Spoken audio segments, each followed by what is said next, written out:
بسم الله الرحمن الرحيم. الرحمن علم القرآن خلق الإنسان علمه البيان. الشمس والقمر بحسبان والنجم والشجر يسجدان والسماء رفعها ووضع الميزان ألا تطغوا في الميزان وأقيموا الوزن بالقسط ولا تخسروا الميزان. والأرض وضعها للأنام فيها فاكهة والنخل ذات الأكمام والحب ذو العصف والريحان. فبأي آلاء ربكما تكذبان؟ خلق الإنسان من صلصال كالفخار وخلق الجان من مارد من نار. فبأي آلاء ربكما تكذبان؟ رب المشرقين ورب المغربين. فبأي آلاء ربكما تكذبان؟ مرج البحرين يلتقيان بينهما برزخ لا يبغيان. فبأي آلاء ربكما تكذبان؟ يخرج منهما اللؤلؤ والمرجان. فبأي آلاء ربكما تكذبان؟ وله الجوار المنشآت في البحر كالأعلام. فبأي آلاء ربكما تكذبان؟ كل من عليها فان ويبقى وجه ربك ذو الجلال والإكرام. فبأي آلاء ربكما تكذبان؟ يسأله من في السماوات والأرض كل يوم هو في شأن. فبأي آلاء ربكما تكذبان؟ سنفرغ لكم أيها الثقلان. فبأي آلاء ربكما تكذبان؟ يا معشر الجن والإنس إن استطعتم أن تنفذوا من أقطار السماوات والأرض فانفذوا لا تنفذون إلا بسلطان. فبأي آلاء ربكما تكذبان؟ يرسل عليكما شواظ من نار ونحاس فلا تنتصران. فبأي آلاء ربكما تكذبان؟ فإذا انشقت السماء فكانت وردة كالدهان. فبأي آلاء ربكما تكذبان؟ فيومئذ لا يسأل عن ذنبه إنس ولا جان. فبأي آلاء ربكما تكذبان؟ يعرف المجرمون بسيماهم فيؤخذ بالنواصي والأقدام. فبأي آلاء ربكما تكذبان؟ هذه جهنم التي يكذب بها المجرمون يطوفون بينها وبين حميم آن. فبأي آلاء ربكما تكذبان؟ ولمن خاف مقام ربه جنتان. فبأي آلاء ربكما تكذبان؟ ذواتا أفنان. فبأي آلاء ربكما تكذبان؟ فيهما عينان تجريان فبأي آلاء ربكما تكذبان فيهما من كل فاكهة زوجان فبأي آلاء ربكما تكذبان متكئين على فرش بطائنها من استبرق وجنى الجنتين دان فبأي آلاء ربكما تكذبان فيهن قاصرات الطرف لم يطمثهن إنس قبلهم ولا جان فبأي آلاء ربكما تكذبان كأنهن الياقوت والمرجان فبأي آلاء ربكما تكذبان هل جزاء الإحسان إلا الإحسان فبأي آلاء ربكما تكذبان ومن دونهما جنتان فبأي آلاء ربكما تكذبان مدهامتان فبأي آلاء ربكما تكذبان فيهما عينان نضاختان فبأي آلاء ربكما تكذبان فيهما فاكهة ونخل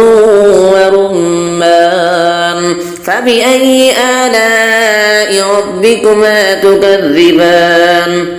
فيهن خيرات حسان فبأي آلاء ربكما تكذبان حور مقصورات في القيام فبأي آلاء ربكما تكذبان لم يطمثهن إنس قبلهم ولا جان فبأي آلاء ربكما تكذبان متكئين على رفرف خضر وعبقري حسان فبأي آلاء ربكما تكذبان تبارك اسم ربك ذي الجلال والإكرام صدق الله العظيم بسم الله الرحمن الرحيم ياسين والقرآن الحكيم إنك لمن المرسلين على صراط مستقيم تنزيل العزيز الرحيم لتنذر قوما ما أنذر آباؤهم فهم غافلون لقد حق القول على أكثرهم فهم لا يؤمنون إنا جعلنا في أعناقهم أغلالا فهي إلى الأذقان فهم مقمحون وجعلنا من بين أيديهم سدا ومن خلفهم سدا فأغشيناهم فهم لا يبصرون وسواء عليهم أنذرتهم أم لم تنذرهم لا يؤمنون إنما تنذر من اتبع الذكر وخشي الرحمن بالغيب فبشره بمغفرة وأجر كريم إنا نحن نحيي الموتى ونكتب ما قدموا وآثارهم وكل شيء أحصيناه في إمام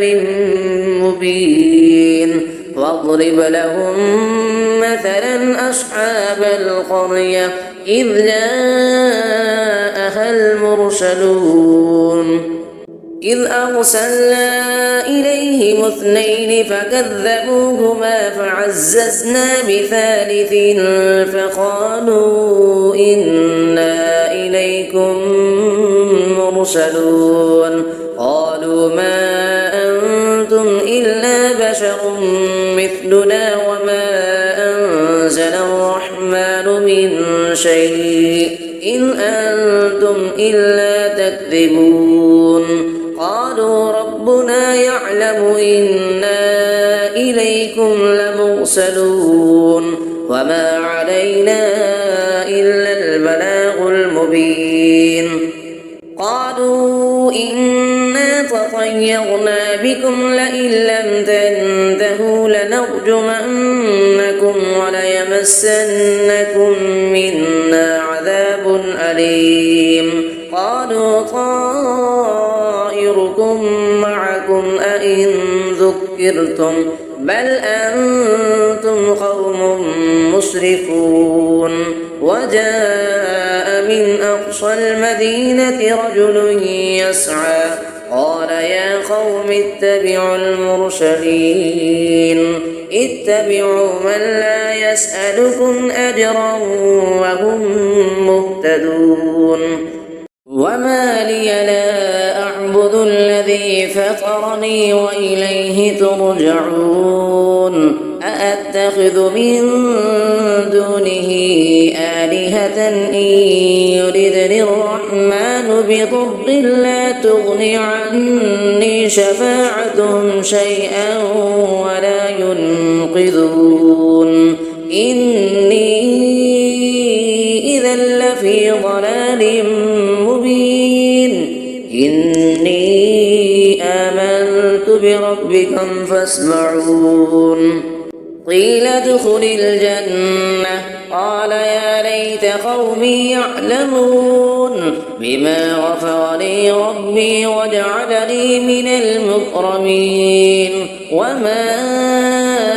أنزلنا على قومه من بعده من جند من السماء وما كنا منزلين إن كانت إلا صيحة واحدة فإذا هم خامدون يا حسرة على العباد ما يأتيهم من رسول إلا كانوا به يستهزئون ألم يروا كم أهلكنا قبلهم من القرون أنهم إليهم لا يرجعون وإن كل لما جميع لدينا محضرون وآية لهم الأرض الميتة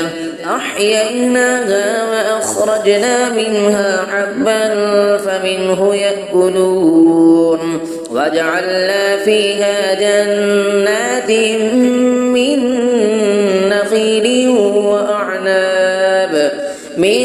نخيل وأعناب وفجرنا فيها من العيون ليأكلوا من ثمره وما عملته أيديهم أفلا يشكرون سبحان الذي خلق الأزواج كلها مما تنبت الأرض ومن أنفسهم ومما لا يعلمون وآية لهم الليل نسلخ منه النهار فإذا هم مظلمون والشمس تجري لمستقر لها ذلك تقدير العزيز العليم والقمر قدرناه منازل حتى عاد كالعرجون القديم لا الشمس ينبغي لها أن تدرك القمر ولا الليل سابق النهار وكل في فلك يسبحون وآية لهم أنا حملنا ذريتهم في الفلك المشحون وخلقنا لهم من مثله ما يركبون وإن نشأ نغرقهم فلا صريخ لهم ولا هم ينقذون إلا رحمة منا ومتاعا إلى حين وإذا قيل لهم اتقوا ما بين أيديكم وما خلفكم لعلكم ترحمون وما تأتيهم من آية من آيات ربهم إلا كانوا عنها معرضين وإذا قيل لهم أنفقوا مما رزقكم الله قال الذين كفروا للذين آمنوا أنطعم من لو يشاء الله أطعمه إن أنتم إلا في ضلال مبين ويقولون متى هذا الوعد إن كنتم صادقين ما ينظرون إلا صيحة واحدة تأخذهم وهم يخصمون فلا يستطيعون توصية ولا إلى أهلهم يرجعون ونفخ في الصور فإذا هم من الأجداث إلى ربهم ينسلون قالوا يا ويلنا من بعثنا من مرقدنا هذا ما بعد الرحمن وصدق المرسلون إن كانت إلا صيحة واحدة فإذا هم جميع لدينا محضرون فاليوم لا تظلم نفس شيئا ولا تجزون إلا ما كنتم تعملون إن أصحاب الجنة اليوم في شغل فاكهون هم وأزواجهم في ظلال على الأرائك متكئون لهم فيها فاكهة ولهم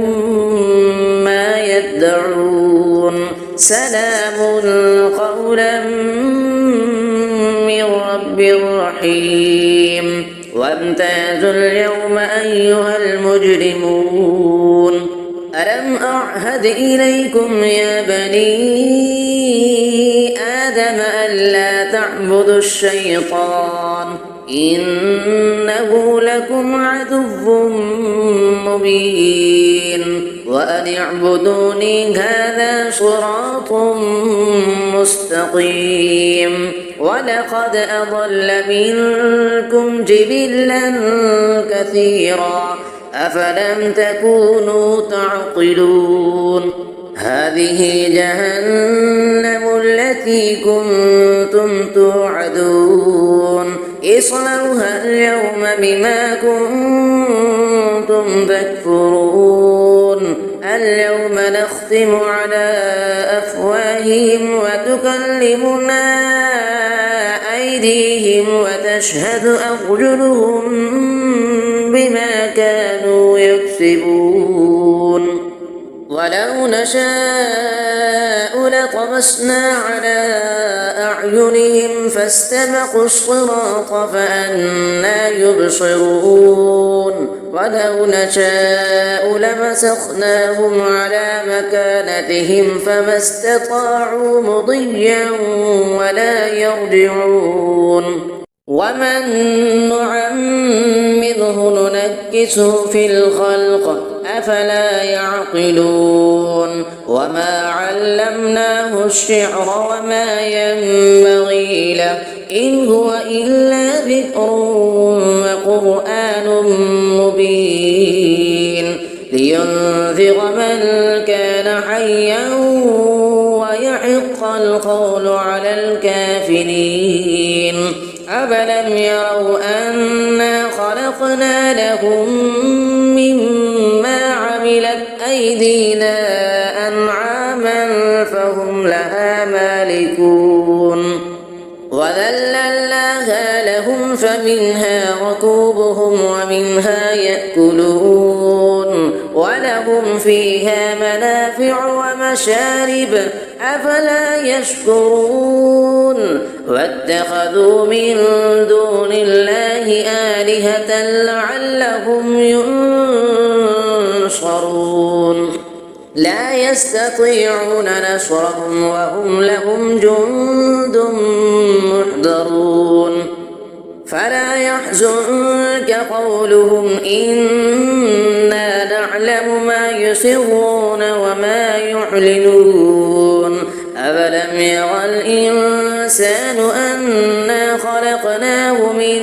نطفة فإذا هو خصيم مبين فضرب لنا مثلا ونسي خلقه قال من يحيي العظام وهي رميم قل يحييها الذي أنشأها أول مرة وهو بكل خلق عليم الذي جعل لكم من الشجر الأخضر نارا فإذا أنتم منه توقدون أفليس الذي خلق السماوات والأرض بقادر على أن يخلق مثلهم بلى وهو الخلاق العليم إنما أمره إذا أراد شيئا أن يقول له كن فيكون فسبحان الذي بيده ملكوت كل شيء وإليه ترجعون صدق الله العظيم. بسم الله الرحمن الرحيم. الرحمن علم القرآن خلق الإنسان علمه البيان الشمس والقمر بحسبان والنجم والشجر يسجدان والسماء رفعها ووضع الميزان ألا تطغوا في الميزان وأقيموا الوزن بالقسط ولا تخسروا الميزان والأرض وضعها للأنام فيها فاكهة والنخل ذات الأكمام والحب ذو العصف والريحان فبأي آلاء ربكما تكذبان خلق الإنسان من صلصال كالفخار وخلق الجان من مارد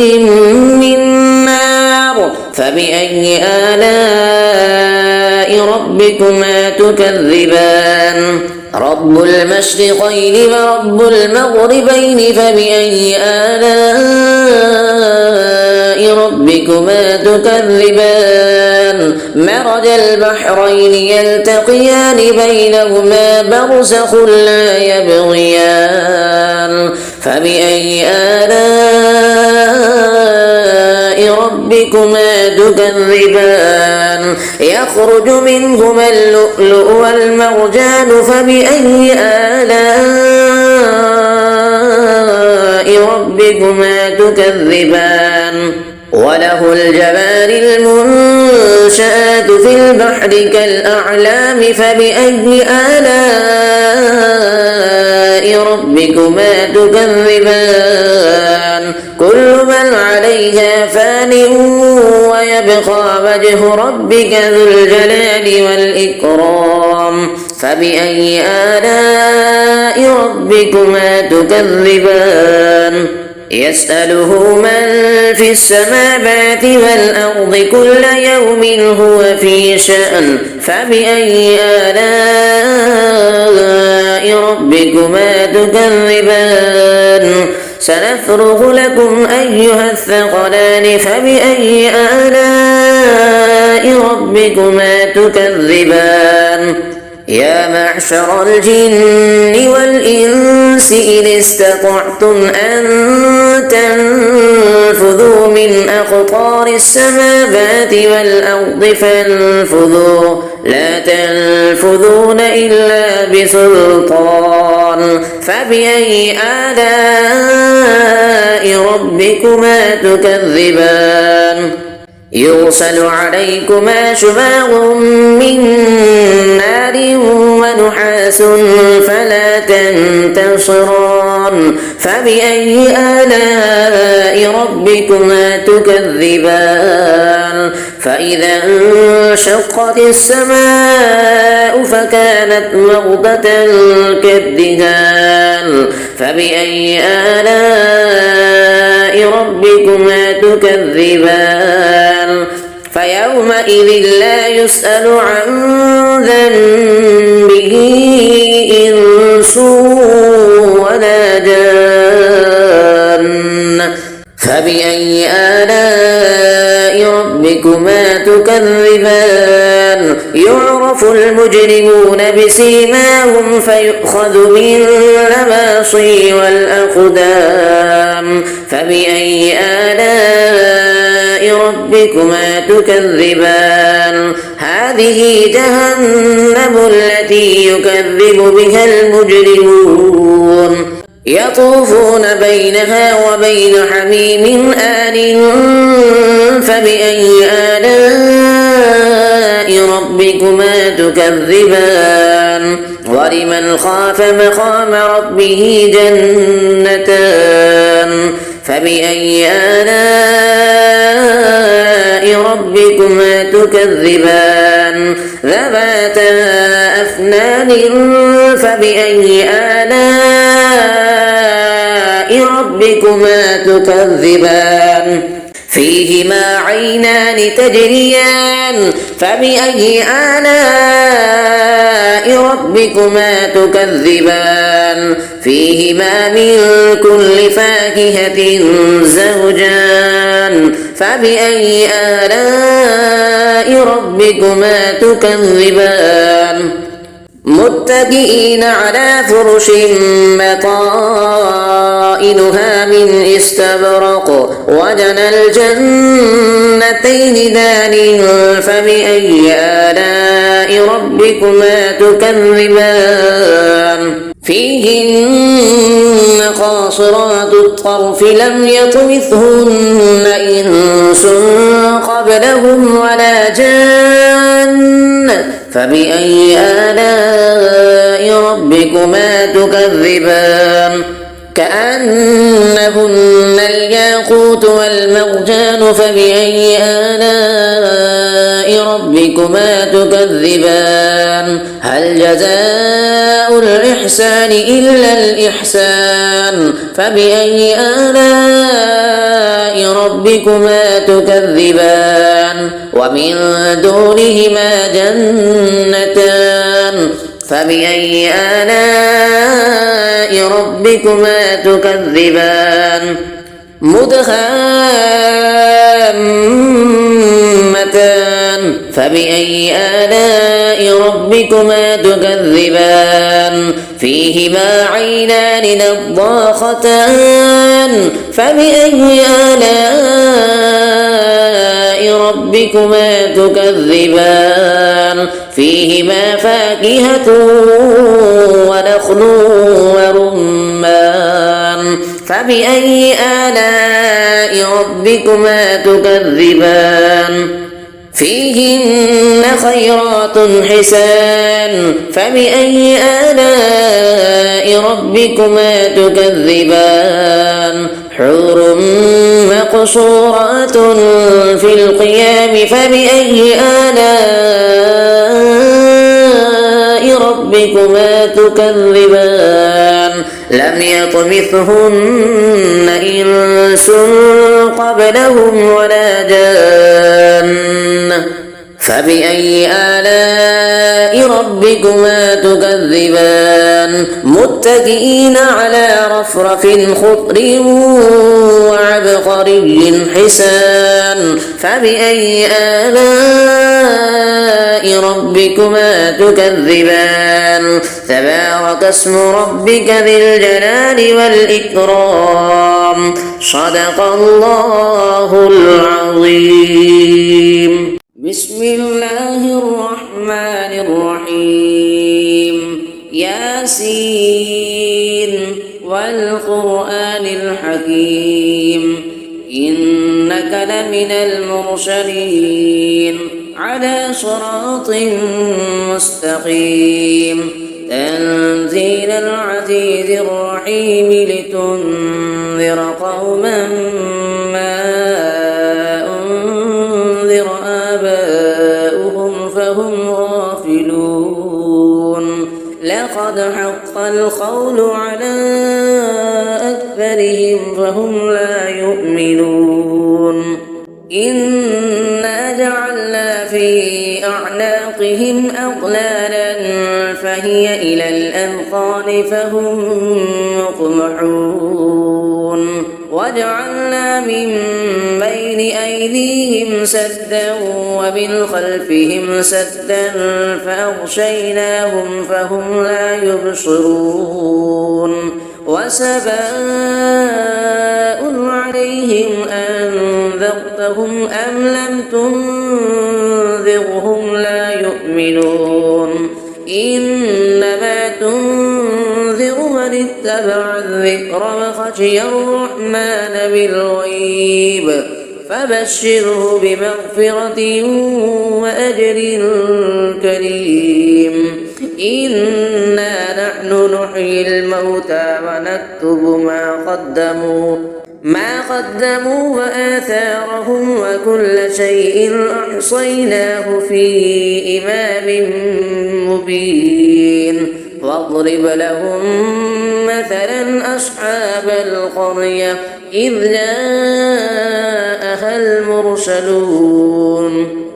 إذ أرسلنا إليهم اثنين فكذبوهما فعززنا بثالث فقالوا إنا إليكم مرسلون قالوا ما أنتم إلا بشر مثلنا وما أنزل الرحمن من شيء إن أنتم إلا تكذبون قالوا ربنا يعلم إنا إليكم لمرسلون وما علينا إلا البلاغ المبين قالوا إنا تطيرنا بكم لئن لم تنتهوا لنرجمنكم وليمسنكم منا عذاب أليم قالوا طائركم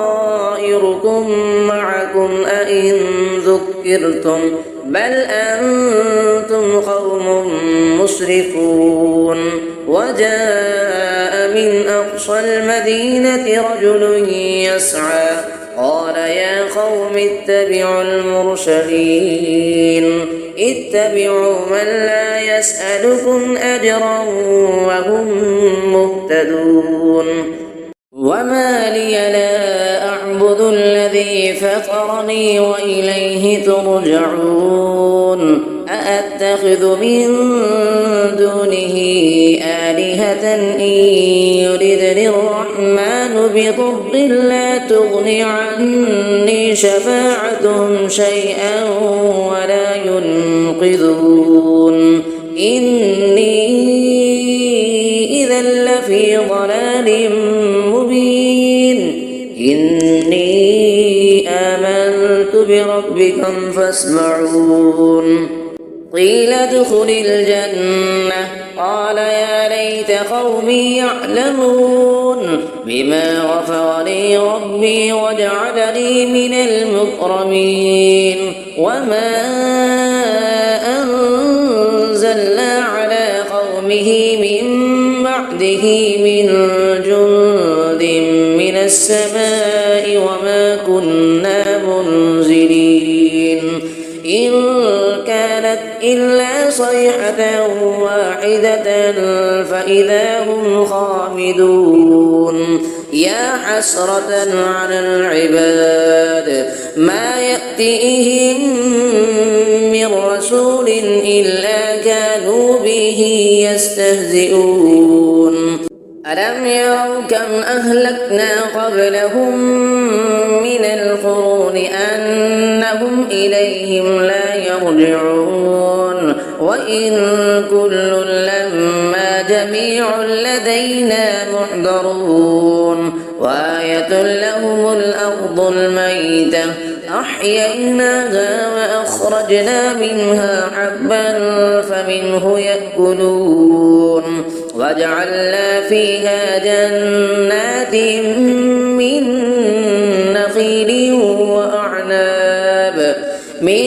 نخيل وأعناب وفجرنا فيها من العيون ليأكلوا من ثمره وما عملته أيديهم أفلا يشكرون سبحان الذي خلق الأزواج كلها مما تنبت الأرض ومن أنفسهم ومما لا يعلمون وآية لهم الليل نسلخ منه النهار فإذا هم مظلمون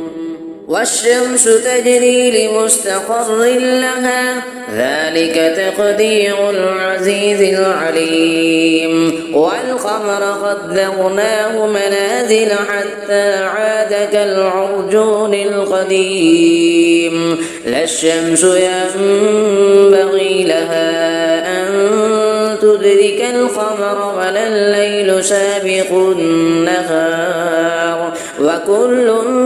في فلك يسبحون وآية لهم أنا حملنا ذريتهم في الفلك المشحون وخلقنا لهم من مثله ما يركبون وإن نشأ نغرقهم فلا صريخ لهم ولا هم ينقذون إلا رحمة منا ومتاعا إلى حين وإذا قيل لهم اتقوا ما بين أيديكم وما خلفكم لعلكم ترحمون وما تأتيهم من آية من آيات ربهم إلا كانوا عنها معرضين وإذا قيل لهم أنفقوا مما رزقكم الله قال الذين كفروا للذين آمنوا أنطعم من لو يشاء الله أطعمه إن أنتم إلا في ضلال مبين ويقولون متى هذا الوعد إن كنتم صادقين ما ينظرون إلا صيحة واحدة تأخذهم وهم يخصمون فلا يستطيعون توصية ولا إلى أهلهم يرجعون ونفخ في الصور فإذا هم من الأجداث إلى ربهم ينسلون قالوا يا ويلنا من بعثنا من مرقدنا هذا ما بعد الرحمن وصدق المرسلون إن كانت إلا صيحة واحدة فإذا هم جميع لدينا محضرون فاليوم لا تظلم نفس شيئا ولا تجزون إلا ما كنتم تعملون إن أصحاب الجنة اليوم في شغل فاكهون هم وأزواجهم في ظلال على الأرائك متكئون لهم فيها فاكهة ولهم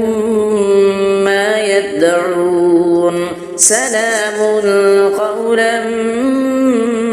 من رب رحيم وامتازوا اليوم أيها المجرمون ألم أعهد إليكم يا بني آدم ألا تعبدوا الشيطان إنه لكم عدو مبين وأن اعبدوني هذا صراط مستقيم ولقد أضل منكم جبلا كثيرا أفلم تكونوا تعقلون هذه جهنم التي كنتم توعدون اصلوها اليوم بما كنتم تكفرون اليوم نختم على أفواههم وتكلمنا أيديهم وتشهد أرجلهم بما كانوا يكسبون ولو نشاء لطمسنا على أعينهم فاستبقوا الصراط فأنى يبصرون ولو نشاء لمسخناهم على مكانتهم فما استطاعوا مضيا ولا يرجعون ومن نعمره ننكسه في الخلق أفلا يعقلون وما علمناه الشعر وما ينبغي له إن هو إلا ذكر وقرآن مبين لينذر من كان حيا ويحق القول على الكافرين أفلم يروا أنا خلقنا لهم مما عملت أيدينا أنعاما فهم لها مالكون وذللناها لهم فمنها ركوبهم ومنها يأكلون ولهم فيها منافع ومشارب أفلا يشكرون واتخذوا من دون الله آلهة لعلهم ينصرون لا يستطيعون نصرهم وهم لهم جند محضرون فلا يحزنك قولهم إنا نعلم ما يسرون وما يعلنون أفلم يرى الإنسان أنا خلقناه من نطفة فإذا هو خصيم مبين فضرب لنا مثلا ونسي خلقه قال من يحيي العظام وهي رميم قل يحييها الذي أنشأها أول مرة وهو بكل خلق عليم الذي جعل لكم من الشجر الأخضر نارا فإذا أنتم منه توقدون أفليس الذي خلق السماوات والأرض بقادر على أن يخلق مثلهم بلى وهو الخلاق العليم إنما أمره إذا أراد شيئا أن يقول له كن فيكون فسبحان الذي بيده ملكوت كل شيء وإليه ترجعون صدق الله العظيم بسم الله الرحمن الرحيم الرحمن علم القرآن خلق الإنسان علمه البيان الشمس والقمر بحسبان والنجم والشجر يسجدان والسماء رفعها ووضع الميزان ألا تطغوا في الميزان وأقيموا الوزن بالقسط ولا تخسروا الميزان والأرض وضعها للأنام فيها فاكهة والنخل ذات الأكمام والحب ذو العصف والريحان فبأي آلاء ربكما تكذبان خلق الإنسان من صلصال كالفخار وخلق الجان من مارد من نار فبأي آلاء ربكما تكذبان رب المشرقين ورب المغربين فبأي آلاء ربكما تكذبان مرج البحرين يلتقيان بينهما برزخ لا يبغيان فبأي آلاء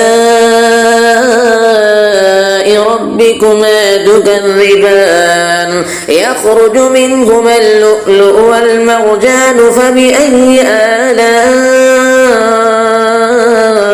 ربكما تكذبان وله الجوار المنشآت في البحر كالأعلام فبأي آلاء ربكما تكذبان كل من عليها فان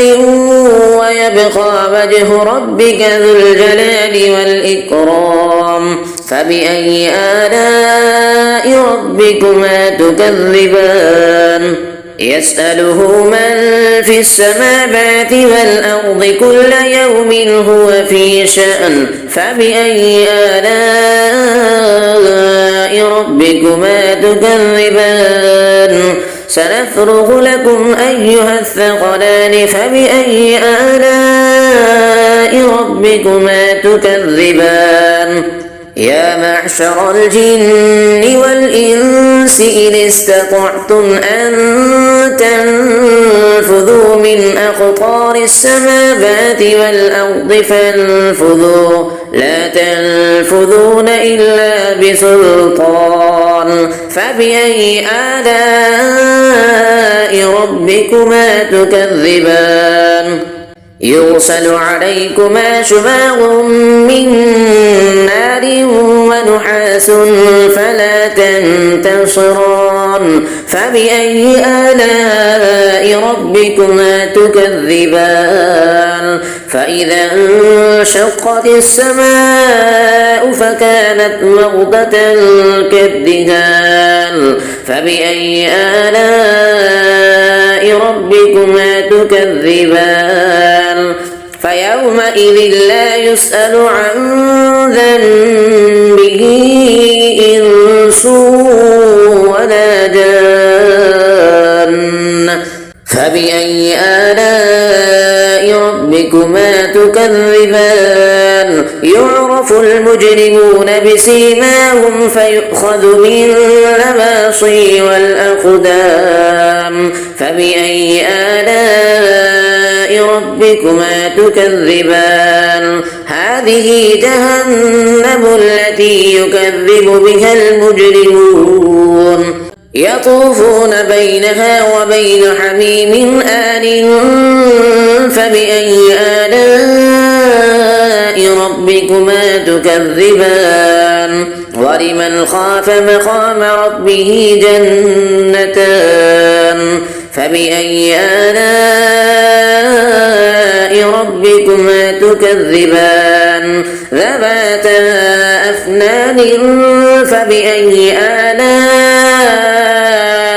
ربكما تكذبان فيهما عينان تجريان فبأي آلاء ربكما تكذبان فيهما من كل فاكهة زوجان فبأي آلاء ربكما تكذبان متكئين على فرش بطائنها من استبرق وجنى الجنتين دان فبأي آلاء ربكما تكذبان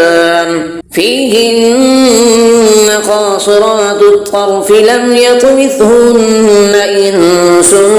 قبلهم ولا جان فبأي آلاء ربكما تكذبان كأنهن الياقوت والمرجان فبأي آلاء ربكما تكذبان هل جزاء الإحسان إلا الإحسان فبأي آلاء ربكما تكذبان ومن دونهما جنتان فبأي آلاء ربكما تكذبان مدهامتان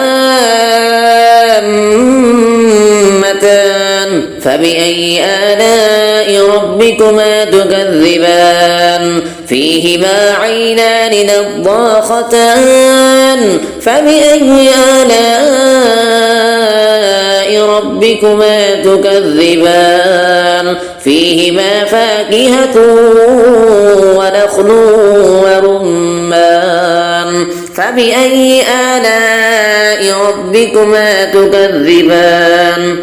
فيهن خيرات حسان فبأي آلاء ربكما تكذبان حور مقصورات في القيام فبأي آلاء ربكما تكذبان لم يطمثهن إنس قبلهم ولا جان فبأي آلاء ربكما تكذبان متكئين على رفرف خضر وعبقري حسان فبأي آلاء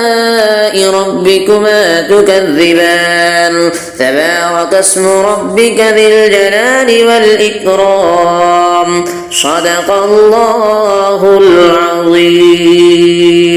بسم الله الرحمن الرحيم ياسين والقرآن الحكيم إنك لمن المرسلين على صراط مستقيم تنزيل العزيز الرحيم لتنذر قوما ما أنذر آباؤهم فهم غافلون لقد حق القول على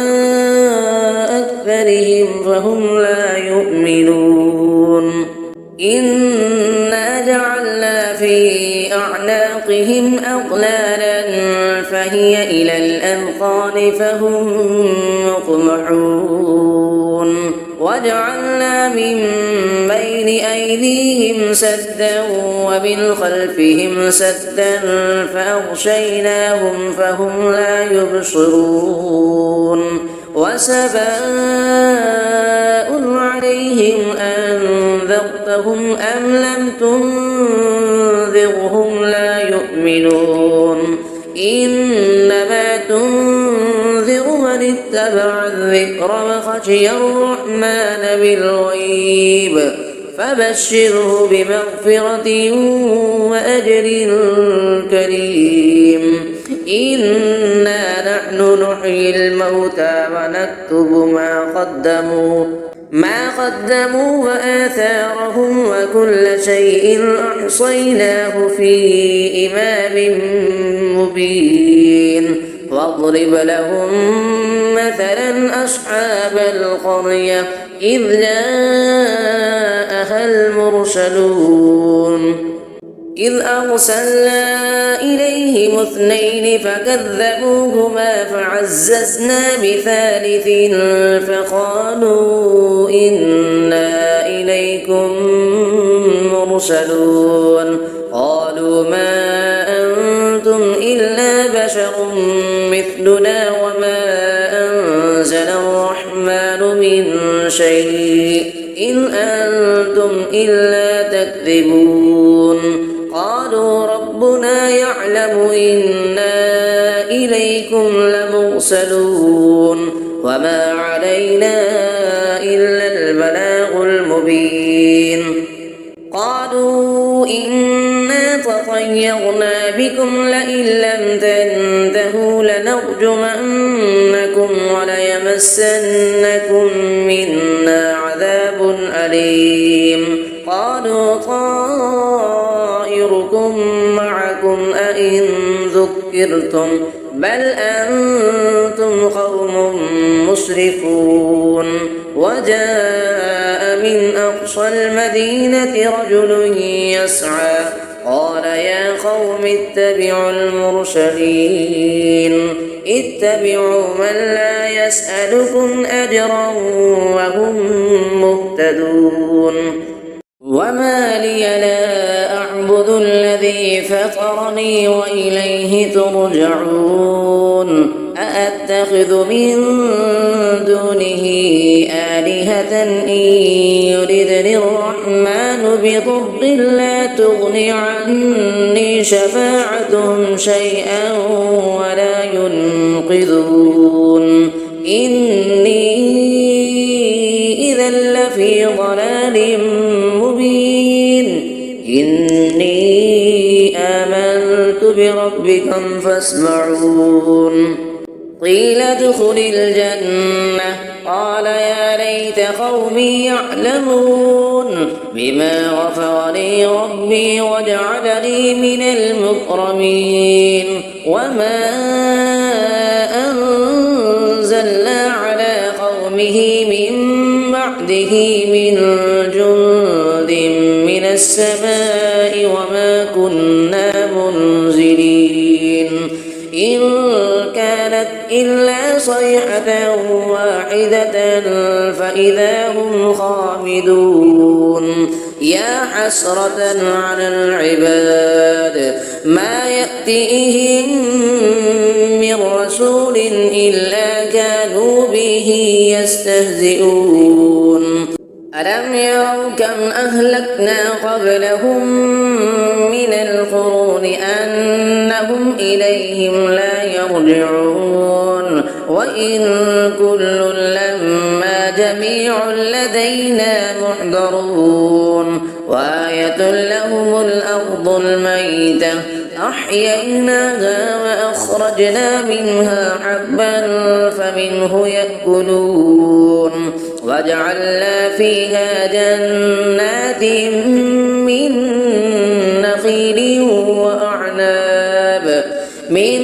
نخيل وأعناب وفجرنا فيها من العيون ليأكلوا من ثمره وما عملته أيديهم أفلا يشكرون. سبحان الذي خلق الأزواج كلها مما تنبت الأرض ومن أنفسهم ومما لا يعلمون. وآية لهم الليل نسلخ منه النهار فإذا هم مظلمون. والشمس تجري لمستقر لها ذلك تقدير العزيز العليم والقمر قدرناه منازل حتى عاد كالعرجون القديم لا الشمس ينبغي لها أن تدرك القمر ولا الليل سابق النهار وكل في فلك يسبحون وآية لهم أنا حملنا ذريتهم في الفلك المشحون وخلقنا لهم من مثله ما يركبون وإن نشأ نغرقهم فلا صريخ لهم ولا هم ينقذون إلا رحمة منا ومتاعا إلى حين وإذا قيل لهم اتقوا ما بين أيديكم وما خلفكم لعلكم ترحمون وما تأتيهم من آية من آيات ربهم إلا كانوا عنها معرضين وإذا قيل لهم أنفقوا مما رزقكم الله قال الذين كفروا للذين آمنوا أنطعم من لو يشاء الله أطعمه إن أنتم إلا في ضلال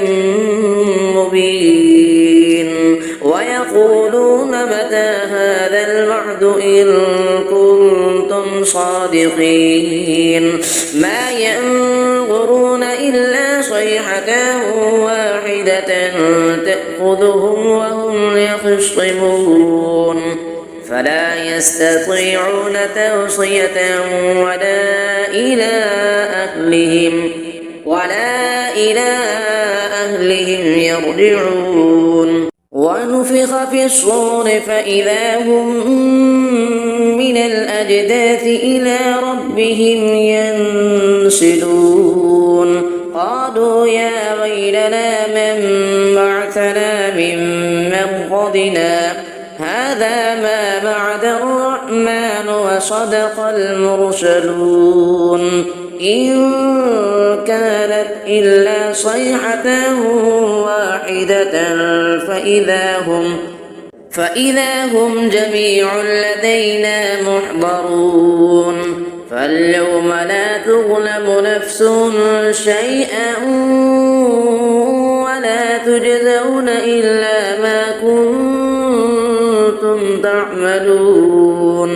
إن أصحاب الجنة اليوم في شغل فاكهون هم وأزواجهم في ظلال على الأرائك متكئون لهم فيها فاكهة ولهم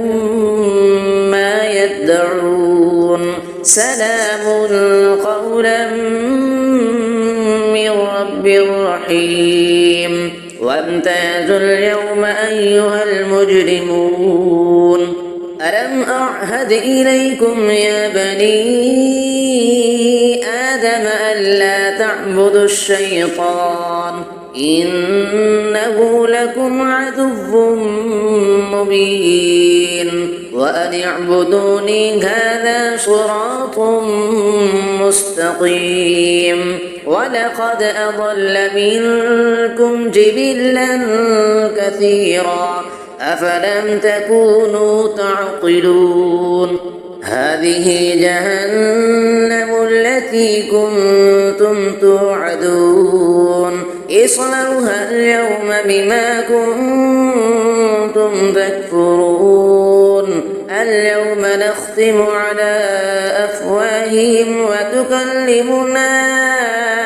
أيديهم وتشهد أرجلهم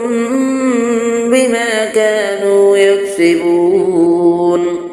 ولو نشاء لطمسنا على أعينهم فاستبقوا الصراط فأنى يبصرون ولو نشاء لمسخناهم على مكانتهم فما استطاعوا مضيا ولا يرجعون ومن نعمره ننكسه في الخلق أفلا يعقلون وما علمناه الشعر وما ينبغي له إن هو إلا ذكر وقرآن مبين لينذر من كان حيا ويحق القول على الكافرين أفلم يروا أنا خلقنا لهم مما عملت أيدينا أنعاما فهم لها مالكون وذللناها لهم فمنها ركوبهم ومنها يأكلون ولهم فيها منافع ومشارب أفلا يشكرون واتخذوا من دون الله آلهة لعلهم ينصرون لا يستطيعون نصرهم وهم لهم جند محضرون فلا يحزنك قولهم إنا نعلم ما يسرون وما يعلنون أفلم يرى الإنسان أنا خلقناه من نطفة فإذا هو خصيم مبين فضرب لنا مثلا ونسي خلقه قال من يحيي العظام وهي رميم قل يحييها الذي أنشأها أول مرة وهو بكل خلق عليم الذي جعل لكم من الشجر الأخضر نارا فإذا أنتم منه توقدون أفليس الذي خلق السماوات والأرض بقادر على أن يخلق مثلهم بلى وهو الخلاق العليم إنما أمره إذا أراد شيئا أن يقول له كن فيكون فسبحان الذي بيده ملكوت كل شيء وإليه ترجعون صدق الله العظيم.